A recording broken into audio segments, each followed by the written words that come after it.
ക്രിസ്തുയേശുവിൻ്റെ പരിശുദ്ധ നാമത്തിന് മഹത്വമുണ്ടാകുമാറാകട്ടെ. നമ്മൾ 119 സങ്കീർത്തനം, വിശുദ്ധ ബൈബിളിൽ സങ്കീർത്തന പുസ്തകത്തിൽ 119 സങ്കീർത്തനം നമ്മൾ ചിന്തിക്കുന്ന ആരംഭ ഘട്ടമാണ്. അതിൻ്റെ ഒന്നാമത്തെ വാക്യത്തിൽ നാം വായിക്കുന്നത്, യഹോവയുടെ ന്യായപ്രമാണം അനുസരിച്ച് നടപ്പിൽ നിഷ്കളങ്കരായവർ ഭാഗ്യവാന്മാർ. ദൈവത്തിൻ്റെ ന്യായപ്രമാണം അനുസരിച്ച് നടപ്പിൽ നിഷ്കളങ്കരായി നടക്കുന്ന മനുഷ്യർ ഭാഗ്യവാന്മാരെന്നാണ് നമുക്ക് ഈ വചനത്തിൽ നിന്ന് കേൾക്കുവാനും വായിക്കുവാനും കഴിഞ്ഞത്. ഇതിൽ നാം ഏറ്റവും ആദ്യമേ തന്നെ ഈ വചനം യഥാർത്ഥ രീതിയിൽ അത് മനസ്സിലാക്കണമെങ്കിൽ ഒന്നാമത് തന്നെ ഭാഗ്യവാൻ എന്നുള്ള വാക്ക് നമ്മൾ പഠിച്ചിരിക്കണം. എന്താണ് ഭാഗ്യം? ആരാണ് ഭാഗ്യവാൻ? നമുക്ക് പലപ്പോഴും അറിയാൻ കഴിഞ്ഞിട്ടുണ്ട്. ഞാൻ ഒരു വഴിക്ക് പോയി, ഭാഗ്യവശാൽ ഞാൻ അന്വേഷിച്ചു പോയ ഒരാളെ ആ വഴിയിൽ വെച്ച് കണ്ടു. മറ്റൊന്ന്, ഞാനൊരു ലോട്ടറി ടിക്കറ്റ് എടുത്തു. ഭാഗ്യവശാൽ എനിക്ക് ഒന്നാം സമ്മാനമൊന്നും അടിച്ചില്ലെങ്കിലും ചെറിയൊരു തുക സമ്മാനമായിട്ട് അടിച്ചു. വേറൊരു വാക്ക് ഒരു കുട്ടി പറയുകയാണ്, ഞാൻ യഥാർത്ഥത്തിൽ ആ വിഷയത്തെക്കുറിച്ച് എനിക്ക് പൂർണ്ണമായ അറിവോ പഠനമോ ഇല്ലായിരുന്നു. ഭാഗ്യവശാൽ ഞാൻ പരീക്ഷയ്ക്ക് ചെന്നപ്പോൾ എനിക്കറിയാവുന്നതും പഠിച്ചതുമായ വിഷയങ്ങൾ മാത്രമാണ് ചോദ്യമായിട്ട് വന്നിരുന്നത്. ഇങ്ങനെ മനുഷ്യൻ ഒരിക്കലും പ്രതീക്ഷിക്കാതെയും അധ്വാനിക്കാതെയും പ്രവർത്തിക്കാതെയും കിട്ടുന്ന അനുഗ്രഹമാണ് പൊതുവായി ഭാഗ്യം എന്ന പേരിൽ നമ്മൾ മനസ്സിലാക്കുന്നത്. ഇങ്ങനെ കിട്ടുന്ന സന്ദർഭങ്ങളും അനുഗ്രഹങ്ങളും, ഈ ഭാഗ്യം മനുഷ്യന് വരാൻ കാരണം എന്താണ്? ഒരു രാജാവിൻ്റെ സന്ദർശനം ഒരു സ്ഥലത്തുണ്ടാകുമെന്ന് പ്രതീക്ഷിച്ച് ചിലർ നോക്കിയിരിക്കുകയാണ്. നോക്കിയിരുന്ന് തങ്ങളുടെ പരാതി പറയാനായിട്ട് കാത്തിരുന്ന് രാജാവിനെ കാണായികയാൽ എല്ലാവരും തിരിഞ്ഞുപോയി. എന്നാൽ എല്ലാറ്റിൻ്റെ ഒടുവിൽ വെറുതെ വഴിയെ പോയ ഒരാൾ ഇതെന്താണെന്ന് അറിയാനായിട്ട് അതിലെ വന്ന് രാജാവിൻ ആ കൃത്യസമയത്ത് രാജാവിൻ്റെ സന്ദർശനം ഉണ്ടായി. രാജാവിനെ കണ്ടു, തൻ്റെ ആവശ്യം പറഞ്ഞു, കാര്യം നേടി വീട്ടിൽ പോയി. അപ്പോൾ അതുവരെയും നോക്കിയിരുന്നവരും അധ്വാനിച്ചവരും എല്ലാം ഭാഗ്യഹീനരും, ഈ ഒരുവൻ ഭാഗ്യവാനുമായി പോയി. അവൻ ഭാഗ്യവാൻ എന്ന് നമ്മൾ പറയുമ്പോൾ തന്നെ അവൻ സമർത്ഥനാണ്, മിടുക്കനാണ്, അവൻ നല്ലവൻ, അവനെ സംബന്ധിച്ച് അവൻ്റെ പക്ഷം നിൽക്കാനാണ് ആള്. എന്നാൽ അധ്വാനിച്ചവരും കാത്തിരുന്നവരും അതിനുവേണ്ടി പ്രവർത്തിച്ചവരും ഒക്കെയും ഭോഷന്മാരായി തീർന്നത് എന്തുകൊണ്ട് എന്ന് നാം അധികം ആരും ചിന്തിക്കാറില്ല. എന്നാൽ ഇവിടെ നമ്മൾ വചനപ്രകാരം നമ്മളത് പഠിക്കുമ്പോൾ, വേദപുസ്തക പ്രകാരം നാം ഈ വിഷയം പഠിക്കുമ്പോൾ, ഭാഗ്യവാൻ എന്നുള്ള വിഷയം പഠിക്കുമ്പോൾ, ഇതിൻ്റെ പ്രത്യേക ഇതിൻ്റെ പൊരുൾ നമ്മൾ അറിഞ്ഞിരിക്കണം, അത് കണ്ടെത്തിയിരിക്കണം. ഇല്ല എങ്കിൽ നമുക്ക് ദൈവത്തിലുള്ള വിശ്വാസം പൂർണ്ണമായിട്ടും ദൈവത്തിൽ നീതി ആരോപിച്ചുകൊണ്ടായിരിക്കാൻ പ്രയാസമാണ്. അതിന് കാരണം, അധ്വാനിക്കാത്തവൻ നന്മ അനുഭവിക്കുന്നു, അധ്വാനിക്കാത്തവൻ ഒന്നും കിട്ടുന്നില്ല,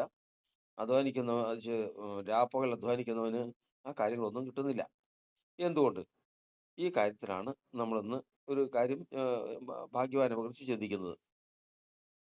അതിന് സത്യവേദ പുസ്തകം നമ്മെ പഠിപ്പിക്കുന്നത്, നാം ഈ ഭൗതിക ലോകത്ത് ജീവിക്കുന്നുണ്ട്. നാം ഈ പുറമേ ഉള്ളതിനെ കാണുന്നു, പുറമേ ഉള്ളതിനെ അറിയുന്നു. നാം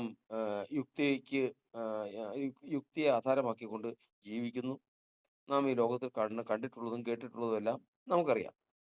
എന്നാൽ ഇതിനും അപ്പുറം ഒരു ആത്മീക മണ്ഡലം എന്ന് പറയുന്ന ഒന്നുണ്ട്. അതായത് നമ്മുടെ ദൃഷ്ടിക്ക് കാണാത്തതും എന്നാൽ സത്യത്തിൽ ഉള്ളതുമായ ഒരു കാര്യം. അതായത് മനുഷ്യൻ്റെ പഞ്ചേന്ദ്രിയങ്ങൾക്ക് കാണുന്നതും പഞ്ചേന്ദ്രിയങ്ങൾക്ക് ഗോചരമായത് മാത്രമേ അവൻ ഈ ലോകത്ത് അനുഭവിക്കുന്നുള്ളൂ. എന്നാൽ ആത്മീകമായിട്ടും ഇവിടെ ജീവികളുണ്ട്. ഇപ്പം നമ്മുടെ മുൻപിൽ നമ്മൾ വചനത്തിൽ നമ്മളെ പഠിപ്പിക്കുന്നത് ദൂതന്മാരുണ്ട്. അതുപോലെ തന്നെ ആകാശ സൈന്യമുണ്ട്. ഇങ്ങനെ പലതരത്തിലുള്ള ജീവികൾ ഈ ഈ ലോകത്തിൽ തന്നെ ഉണ്ട്. പക്ഷെ നമ്മൾ കാണുന്നില്ല. കാണണമെങ്കിൽ നമ്മൾ കാണുന്നതിന് ആധാരം എന്ന് പറയുന്നത് പഞ്ചഭൂതങ്ങളിൽ നിന്ന്, അതായത് ആകാശം, അഗ്നി, വായു, ജലം, ജലം, ഭൂമി എന്നിങ്ങനെ ഉള്ള 5 മൂലപദാർത്ഥങ്ങളിൽ നിന്ന് ഉളവായി വന്നിട്ടുള്ളത് മാത്രമേ നമുക്ക് കാണാൻ കഴിയുള്ളൂ. അല്ലാത്തത് നമുക്ക് കാണാൻ കഴിയില്ല. അപ്പൊ പിന്നെ അല്ലാത്തതൊന്നും ഉണ്ടെന്ന് പറഞ്ഞു കഴിഞ്ഞാൽ അത് പ്രാപിക്കണമെങ്കിൽ അത് വിശ്വാസം മുഖാന്തരമേ സാധിക്കുകയുള്ളൂ. എന്തായിരുന്നാലും ഈ യുക്തിവാദികളോടും അവിശ്വാസികളോടും ഇത് പറഞ്ഞാൽ അവർക്ക് അത് ഗ്രഹിക്കാൻ ബുദ്ധിമുട്ടുണ്ട്. അവർക്കത് അംഗീകരിക്കാൻ ബുദ്ധിമുട്ടുണ്ട്.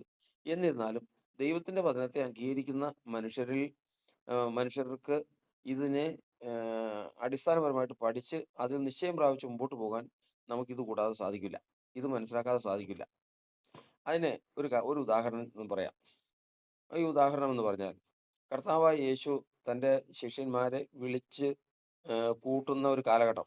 അതായത് പത്രോസ്, യോഹന്നാൻ ഇങ്ങനെയുള്ള തൻ്റെ ശിഷ്യന്മാരെ ആദ്യമായിട്ട് ലോകത്തിൽ നിന്ന് വേർതിരിച്ച് തന്നോട് കൂടെ നടത്താൻ വരുന്ന ഒരു കാലഘട്ടം ഉണ്ടായി.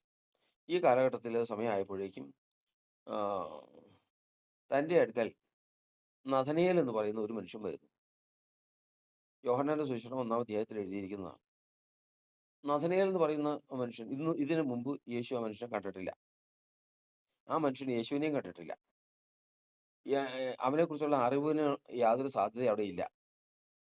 അവൻ അവനോട് ഒരിക്കൽ അവനോട് കർത്താവിന്റെ ശിഷ്യന്മാരായി പിന്നീട് അറിയപ്പെട്ടവരാണ് ഇവൻ ഇരിക്കുമ്പോൾ ചെന്ന് പറയുന്നത്, നഥനയേലേ, ഞങ്ങൾ ന്യായപ്രമാണത്തിൽ മോശയും പ്രവാചകന്മാരും എഴുതിയിരിക്കുന്ന മശിഹായെ കണ്ടെത്തിയിരിക്കുന്നു.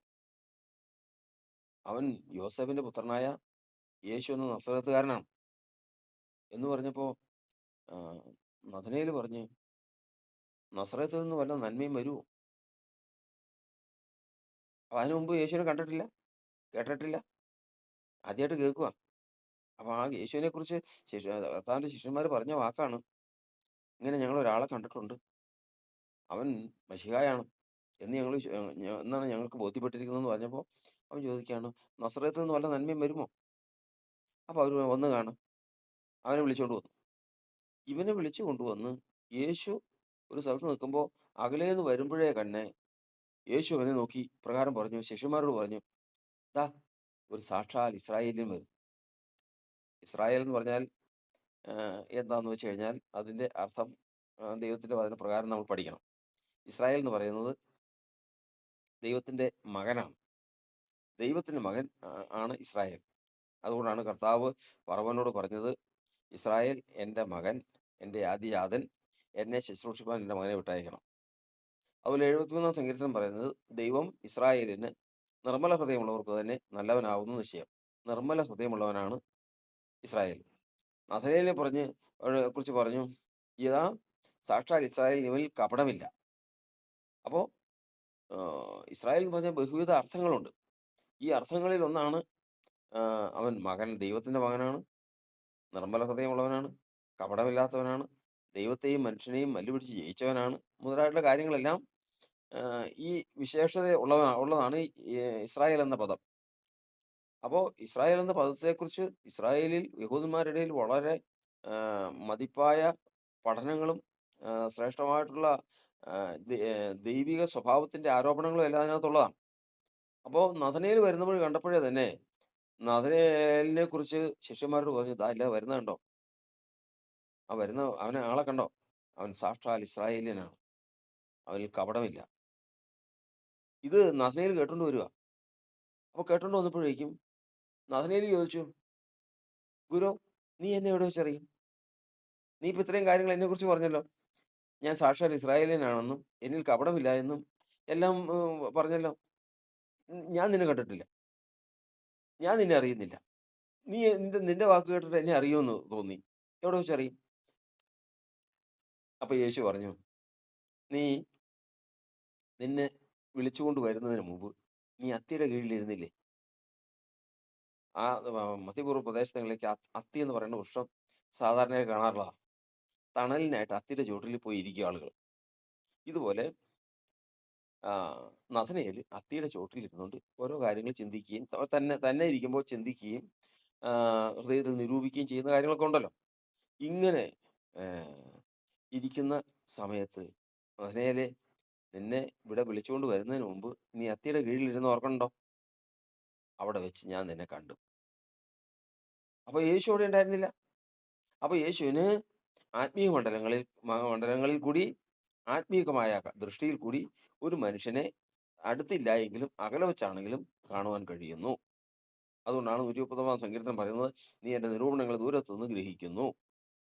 അപ്പോ ദൂരത്ത് എത്ര അകന്നിരുന്നാലും എത്ര ദൂരത്തിരുന്നാലും യേശുവിന് ഒരു മനുഷ്യനെ അറിയാൻ സാധിക്കും എന്നുള്ളതാണ് പറഞ്ഞത്. അപ്പോ ആത്മീക മണ്ഡലങ്ങളിൽ അപ്പോ ഏഹ്, നഥനയേലിനെ യേശു കണ്ടത് നഥനയേൽ അറിഞ്ഞിട്ടില്ല. നഥനയേൽ കണ്ടിട്ടില്ല യേശുവിനെ. തന്നെ നോക്കിയതും തന്നെ കണ്ടതും ഒന്നും ഇവരാരും അറിഞ്ഞിട്ടില്ല. അപ്പൊ അതെങ്ങനെ കണ്ടു? അത് ആത്മീക മണ്ഡലങ്ങളിൽ മനുഷ്യൻ ഈ ലോകത്തിൽ ജീവിക്കുമ്പോൾ തന്നെ ആത്മീക മണ്ഡലങ്ങളിൽ കഴിവുള്ള മനുഷ്യന് വ്യാപരിക്കാൻ കഴിയും. അങ്ങനെ ഒരു മനുഷ്യനായിരുന്നു യേശു. അതെന്തുകൊണ്ട് എന്നുള്ളത് പിന്നീട് നമുക്ക് ചിന്തിക്കാം. നമുക്കും ആ കഴിവ് കിട്ടും.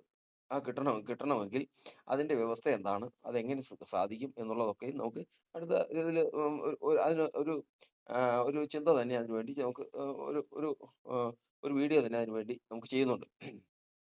അപ്പൊ ഇവിടെ പറയുന്നത്, ന ഗുരു, ആഹ്, നീ എന്നെ എങ്ങനെ അറിയും? നീ നിന്നെ വിളിക്കുന്നതിന് മുമ്പ് നീ അത്തിയുടെ കീഴിലിരുന്നല്ലോ. അന്ന് ഞാൻ നിന്നെ കണ്ടതാ. അപ്പോ നഥനയേല് അതിശയിച്ചു പോയി. കാരണം മുമ്പ് ഓർത്തുപോയി. ഞാൻ ആ അത്തിയുടെ കീഴിലിരുന്നപ്പോൾ ഞാൻ ചിന്തിച്ച ചിന്തകള്, വിചാരിച്ച വിചാരങ്ങള് മുതലായിട്ടുള്ള കാര്യങ്ങളെല്ലാം ഞാൻ പെട്ടെന്ന് ഓർത്തുപോയി. ദൈവമേ! അരുതാത്ത വല്ലതും ഞാൻ ചിന്തിച്ചായിരുന്നോ? ആഹ്, ഇങ്ങനെയെല്ലാം ചിന്തിച്ചു പോയി. അപ്പോ ഈ നഥനയേൽ സമ്മതിച്ചുകൊണ്ട് പറയാണ്, "ഗുരോ, നീ ദൈവപുത്രൻ തന്നെയാ. നീ ദൈവപുത്രൻ തന്നെയാ." അപ്പോ യേശു പറഞ്ഞു, ഞാൻ നിന്നെ അത്തിയുടെ കീഴിൽ കണ്ടെന്ന് പറഞ്ഞതുകൊണ്ട് നീ വിശ്വസിച്ചു അതിശയപ്പെടുന്നോ? ഇതിലും വലുത് നീ കാണും. ഇതിലും വലുത് കാണും. അതിനുശേഷം ചില കാര്യങ്ങളെല്ലാം അവിടെ പറഞ്ഞ് ചോദിക്കുകയാണ്. അപ്പൊ ഇവിടെ നമ്മൾ ചിന്തിക്കുന്നത് ഇതാണ്.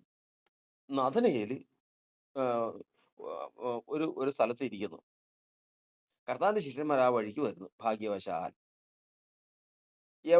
എവിടെ പോകുന്നു?